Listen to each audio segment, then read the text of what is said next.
Doubt नहीं होना चाहिए, कोई शक शुबा नहीं होना चाहिए कि बिहार में इस वक्त मतदाता सूची पर जो विशेष गहन पुनरीक्षण या स्पेशल इंटेंसिव रिवीजन चल रहा है, आजाद भारत के इतिहास में लोगों को वोटिंग से वंचित रखने का ऐसा कभी भी कोई काम नहीं हुआ है। यही वजह है कि आज विपक्ष कह रहा है कि क्या चुनाव आयोग आरएसएस का दफ्तर बन गया है। कल तेजस्वी यादव ने मुलाकात की चुनाव आयोग से और वो कुछ सवाल पूछ रहे हैं दोस्तों, मगर अहंकारी चुनाव आयोग, वो चुनाव आयोग जिनके प्रमुख ये शख्स हैं ज्ञानेश कुमार, जो अमित शाह के गृह मंत्रालय में बतौर अधिकारी काम कर चुके हैं, चुनाव आयोग के पास कोई जवाब नहीं है। चुनाव आयोग रोज नए फरमान जारी कर रहा है। सबसे बड़ी बात, जिन 11 दस्तावेजों की वो बात कर रहा है, बिहार की जनता के पास, अधिकतर जनता के पास वो 11 दस्तावेज नहीं है। लोग कह रहे हैं कि हमारे पास आधार कार्ड है। अब उस आधार कार्ड का क्या होगा? सबसे बड़ी बात, ये जो विशेष गहन पुनरीक्षण चल रहा है, पहले चुनाव आयोग ये कहता है कि इसमें हमारे पास 1 लाख वॉलंटियर्स हैं। दूसरा फरमान जारी होता है कि नहीं, अब हमारे पास 4 लाख वॉलंटियर्स हैं। सवाल यह कि ये जो 4 लाख लोग हैं, ये हैं कौन? और सबसे बड़ी बात, पहले आप 1 लाख कहते हैं, फिर आप 4 लाख कहते हैं। ये जो 4 लाख लोग हैं जो इस प्रक्रिया का हिस्सा होने वाले हैं, जो लोगों से दस्तावेज मांगने वाले हैं, वो किस राजनीतिक विचारधारा से जुड़े हुए हैं? जनता आज ये सवाल पूछ रही है, क्योंकि आप जानते हैं इस सरकार ने कुछ किया ना किया हो, मगर एक काम किया है। ब्यूरोक्रेसी में, नौकरशाही में, सरकार के अंदर आरएसएस की विचारधारा से जुड़े भारतीय जनता पार्टी से इत्तेफाक रखने वाले लोगों का प्रवेश करवाया है। आज यह सवाल उठना लाजमी है कि इस प्रक्रिया को अंजाम देने के लिए जिन 4 लाख लोगों का इस्तेमाल किया जा रहा है, उनकी अपनी राजनीतिक सोच क्या है। यही वजह है कि पप्पू यादव, सांसद पप्पू यादव ने चुनाव आयोग को आरएसएस का दफ्तर बताया है। सुनिए वो क्या कह रहे हैं। इलेक्शन कमीशन बिल्कुल आरएसएस का दफ्तर है, आरएसएस का दफ्तर है, उसको रोकना चाहिए। अब जो संवैधानिक दायित्व के लिए खतरा बन जाए, उसके लिए जनता तैयार है।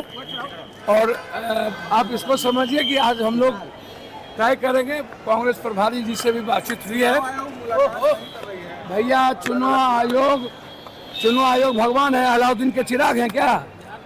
आर पार की लड़ाई होगी और बिहार और बिहारी की अस्मिता के लिए जान भी देना पड़ेगा, गरीबों के अधिकार के लिए उसको कुछ भी नहीं। और दूसरी तरफ तेजस्वी यादव के किसी सवाल का जवाब नहीं है।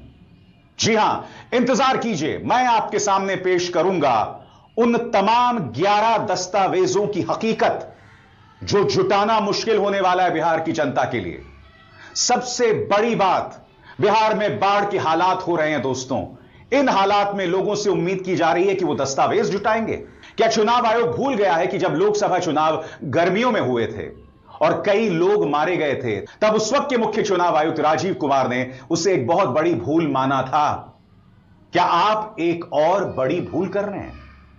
तेजस्वी यादव ने कल मुलाकात की चुनाव आयोग के साथ और उस मुलाकात के बाद उन्होंने कहा, इस राज्य में बगैर घूस दिए लोगों को दस्तावेज नहीं मिलते हैं और अब यह उम्मीद की जा रही है कि इस देश का गरीब वो दस्तावेज जुटाए इतने कम समय में। सुनिए वो क्या कह रहे हैं। डॉक्यूमेंट बनाने में भी 10-15 दिन लगते हैं और डॉक्यूमेंट जब बनता है भैया, तो बिहार में बिना घूस दिए हुए नहीं बनता है।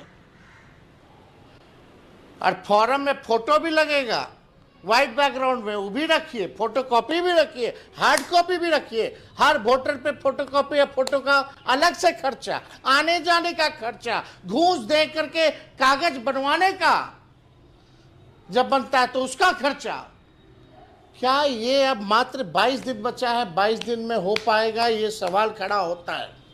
तेजस्वी यादव ये भी कह रहे हैं कि अब हर बिहारी को अपनी नागरिकता का सबूत देना पड़ेगा, यानी कि एक किस्म से ये एक एनआरसी है। तेजस्वी यादव पूछ रहे हैं कि इसी मतदाता सूची के आधार पर 2024 के लोकसभा चुनाव हुए, जब इसी मतदाता सूची के आधार पर वो चुनाव हुए और अब आप उसे बदल रहे हैं, तो क्या उन चुनावों को अवैध करार दिया जाए? यह सवाल वाजिब है। सुनिए तेजस्वी किस अंदाज में सवाल पूछते हैं। यानी हर एक बिहारी को पूरे देश में केवल बिहारी को अपनी नागरिकता को साबित करना होगा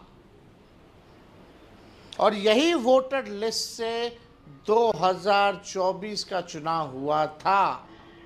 अगर वो फर्जी था तो चुनाव भी फर्जी होगा। जो देश भर में सरकार बनी है फिर वो भी फर्जी सरकार होगी। आखिर आनन फानन में ये निर्णय जो है क्यों लिया गया कि केवल बिहार के लोगों का ही बिहार ही केवल नागरिकता अपने देश का साबित करेगा?